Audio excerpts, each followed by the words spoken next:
No, sir. All this can't keep a fella from putting down his ideas. Something is going to add up here. His own air-conditioned castle with a deep freeze. Cooler for beer. Great big lawn where Bet and Bubsy will welcome him home.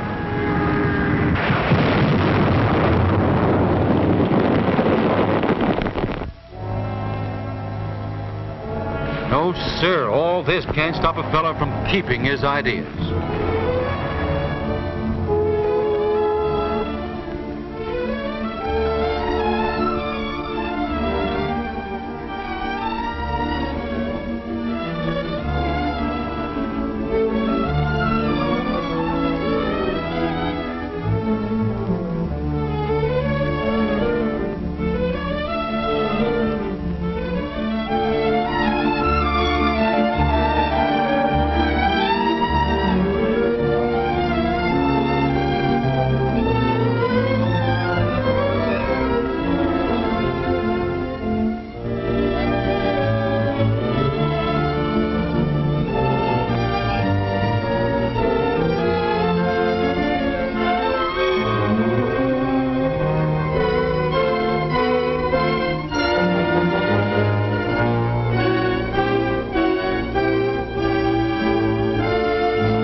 Mighty swell this is. A long time coming. They're all here, sure enough. Yes, there's no place like home.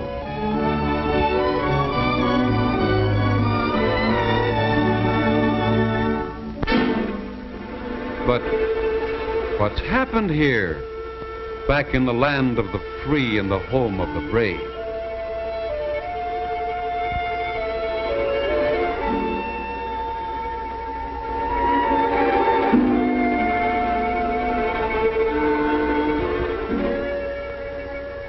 Are you all living here? All of them in this 3-room apartment. But where have Bet and Bubsy hung out?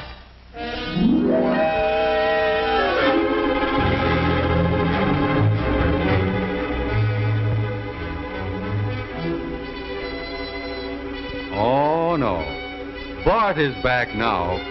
He'll dig out a spot for the 3 of them. Uncle Rod knows. There isn't a spot in town, not a rabbit hole. We'll see about that. A man can have resource and gumption. We'll find a spot. We'll find a home right now. Before lunch.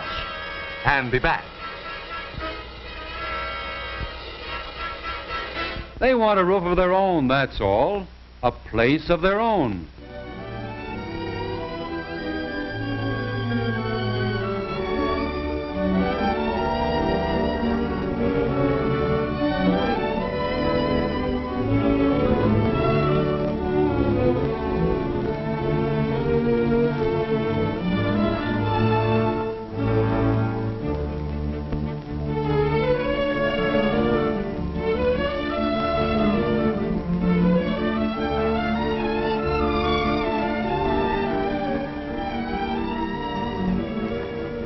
No rooms? Well, we'll take an apartment.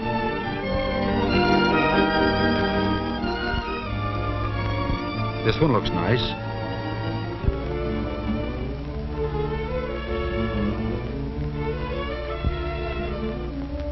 Sure, it's nice, and there is an apartment. Someone has heard of someone who knew someone who mentioned that someone might move out.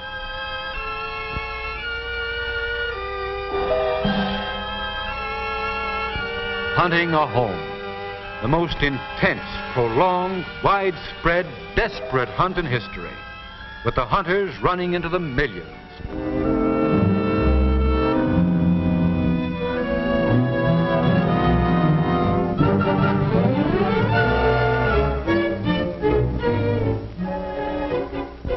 No rentals. No rentals since last Wednesday. But I do have a house for sale at $18,000.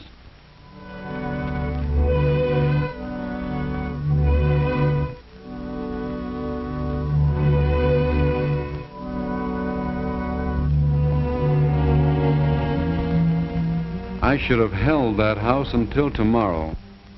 I could have gotten $20,000.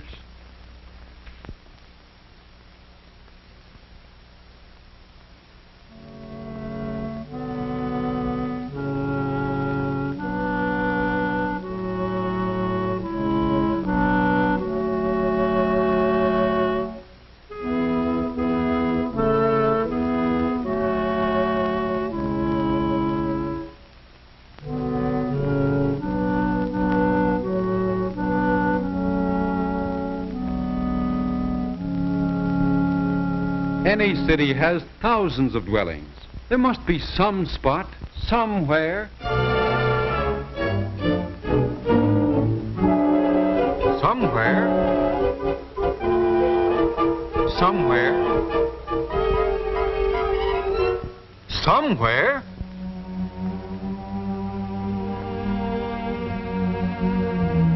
Somewhere. Somewhere. Somewhere. Anywhere. Somewhere. Somewhere. Anywhere. Anywhere. Anywhere. Anywhere. Anywhere. Some spot somewhere where they can live as a family.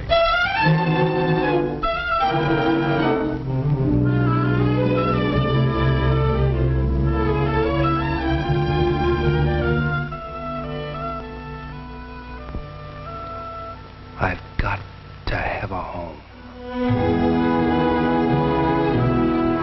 No one is to blame, yet everyone is to blame. There's been a lag in home construction for more than 15 years.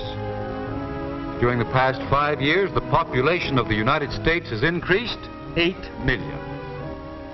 Now there are building material shortages of all kinds, and shortages of manpower in the building trades. Everywhere, citizens were aware of the emergency. In the city halls of hundreds of cities, in state legislatures, and in Washington. In the committee rooms of the national capital, a solution was sought. Be it enacted that to meet this emergency, funds and the necessary authority will be forthcoming to launch the Veterans Program.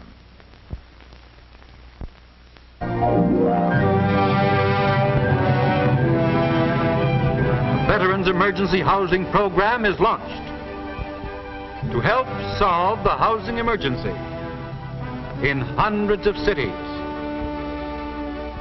The target, 2,700,000 homes and apartments started by the end of 1947.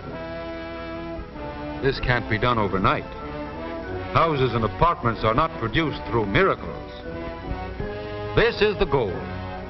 The number of houses built in 1945 must in 1946 be 5 times greater, and in 1947, 6.5 times greater. This is a job on which government, industry, and labor will have to join in an all-out effort. The heart of this program lies in the community. To answer this pledge to the veterans, an emergency committee is created. A gathering of friends and neighbors. Called for the Mayor's Emergency Committee are a representative of veterans. It's their program, remember? And a local housing authority director. Here are a real estate dealer, a representative of home builders, and a representative of home financing institutions, representatives of the Ephemeral and of minority groups. A delegate from the CIO, a newspaper editor. Women's organizations are represented too. Representative of material producers and dealers, a regional housing expediter, and the head of the local Veterans Housing Referral Center.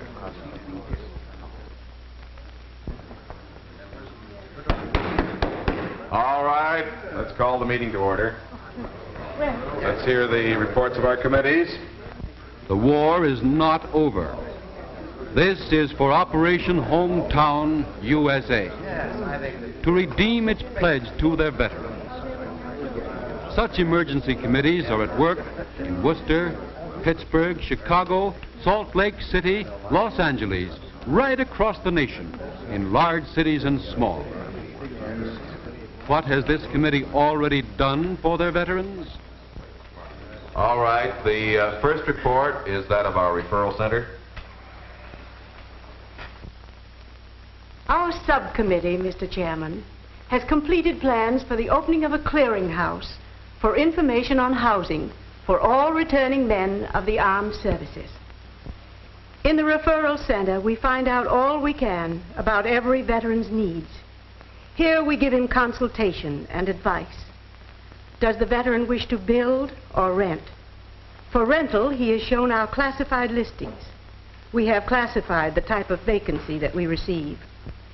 However, if the applicant wishes to build, the veteran is told how application may be made for a priority to the state or district office of the FHA, and he is also told where he may find out about a loan under the GI Bill of Rights. Thank you very much, Mrs. Watkins. And now let's have the report of our publicity committee.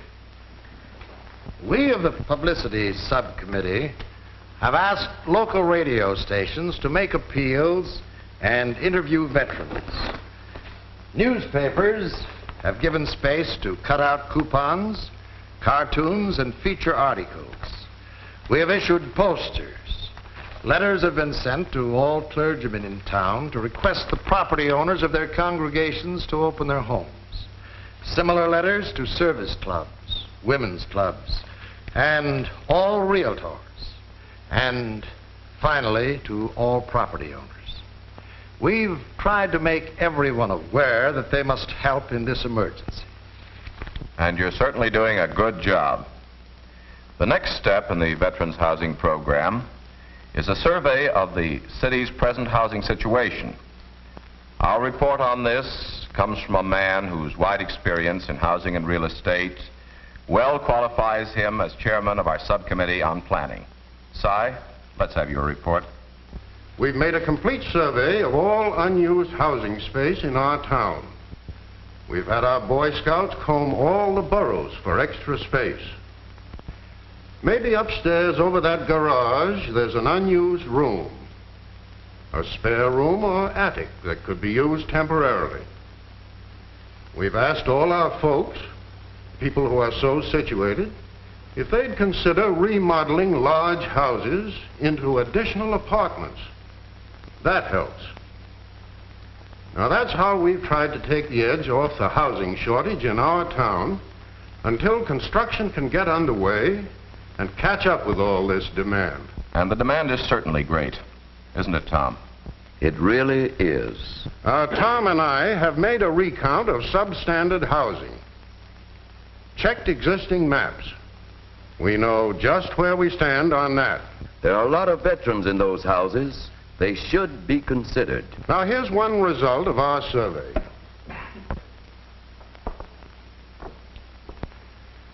You'll recognize this as a map of our city. Here you'll find unused lots, some of them city-owned, taken over for back taxes. We've interviewed many of the owners of these vacant lots, tried to free them from cloudy titles. Now, many of these improved lots will be available for building within our price range. We've also made a study of the use of land beyond the city limits, land not serviced by city paving facilities. Very good, Si. Good work. Now, about this construction that Si says must get underway. It's pretty clear to us all that drastic steps must be taken. As local housing authority director, I want to report that we have established a veteran's preference for admission to our low-rent projects.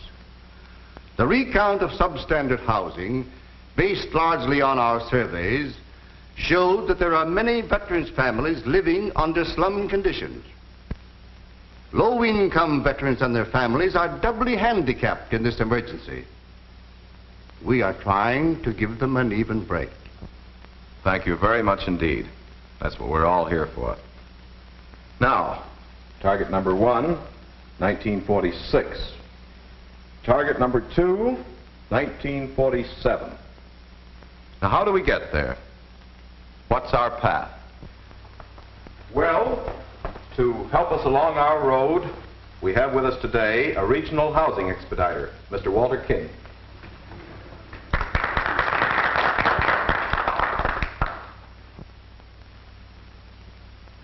We all agree that the Veterans Emergency Housing Program is going to depend primarily on community action. But the federal government is going to do everything within its power to help, to channel materials into homes for veterans at the right prices, to utilize its resources to break bottlenecks on a national scale. All government agencies concerned with housing and materials which go into housing are cooperating with National Housing Expediter Wilson W. Wyatt. The Civilian Production Administration has the prime job of stimulating the greatest possible amount of production. The Office of Price Administration of keeping prices on materials in line. The Labor Department will turn its efforts in cooperation with labor to augmenting the manpower supply. And the 3 major units of the National Housing Agency will each have vital roles. The Federal Housing Administration, or FHA as it is known to every builder and millions of homeowners, is handling the arduous task of issuing priorities and of insurance of mortgages. The Federal Public Housing Authority has the vital job of providing 200,000 temporary homes for veterans as speedily as possible. This will be done by the reuse of the war housing supply and Army and Navy barracks, as well as by aiding the long-range public housing program for those of low income, operated through local housing authorities. And the Federal Home Loan Bank Administration will utilize its resources and those of its member institutions to aid in the financing of veterans' homes. As a town, you would do well to set a goal to shoot at, as your chairman states. But first, you must remember that the price factor of new houses is important. A War Department survey shows that 84% of the veterans throughout the nation can't afford more than a $6,000 house, can't pay more than $50 a month rent. And many of these families want to rent and are in no position to buy a house. How many houses will this town need to hit Target 1 and Target 2? To answer that, certain basic facts are called for. Our referral center reports that the number of discharged veterans still seeking homes is 2,998.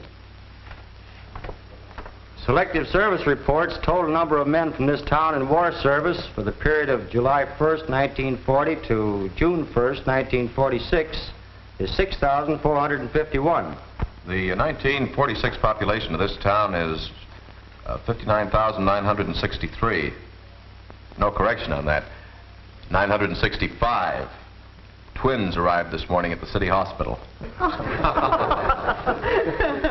A survey, part of which was made for us by our Boy Scouts, reports that the total number of habitable vacant dwelling units in this community is only 67. They're going fast. Schedule A estimates future veteran requirements. Vacancies subtracted from requirements give an estimate of the number of houses needed, 2,931. For 1946, 1,304. For 1947, 1,627. The total number for which this community must assume responsibility. That's too darn many. It can't be done. It's clear beyond this. Sight, it's impossible. Ladies and gentlemen, it's got to be done. How? Well, here are 3 ways of meeting our goal, in addition to making available every possible vacant space in existing homes. First, by building in the usual conventional manner, the on-site construction which has provided the great volume of our homes and apartments in the past. Secondly, by prefabricated houses and houses of prefabricated parts constructed in the factory and assembled on the site. And thirdly, by temporary structures brought from other areas. But we don't want any temporary buildings. Where will we put them? But can we get the material? Can we get labor? Ladies and gentlemen, But these houses take time. Our veterans need roofs right now, and at a price that we can afford. These men can't wait. this is a crisis, friends, and it calls for action. We've got to find homes for veterans. We all know the cost. It's not beyond our powers or ability as a city. We've got to find apartments and houses by every possible means. Now, I've heard that in a certain Midwestern city, interested parties were brought together. Real estate men made available, I believe, a 1,000-acre plot. Bankers and savings and loan people arranged for the financing. And then veterans who wished to build made application. The first contractor is building 400 low to moderate priced units as one job.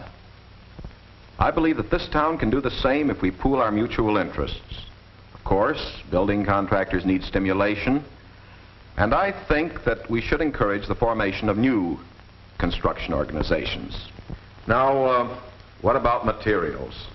That is the biggest, most critical job facing us today. And that's one for you, Joe. That idle brickyard on Crescent Street, you can get that into operation again? Yes, I can. And we must do much more to break those bottlenecks. Sam? That sawmill of Jim Matthews is only one of several that can be made to increase its output of lumber. Oh, sure, it'll take care of it. Now, what about labor? Labor can meet the demand. If materials are there, we can make the men available. We'll recruit all the men needed for the job and train them as speedily as possible. We can relax our apprenticeship requirements.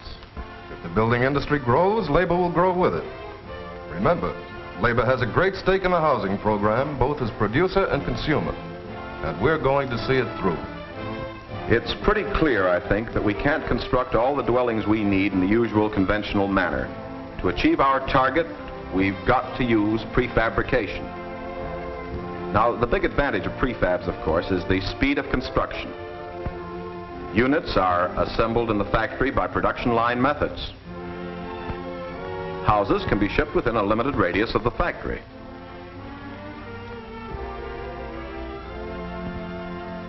The prefabricated houses that we want are not flimsy structures. They will be built to high standards, and I'm sure that they'll be a real asset to the community.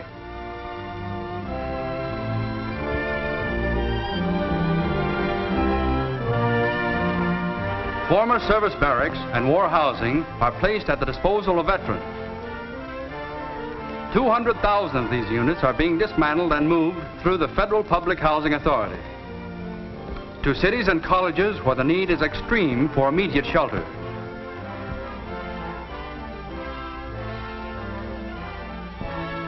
Available and serviceable, but they do not meet our permanent needs.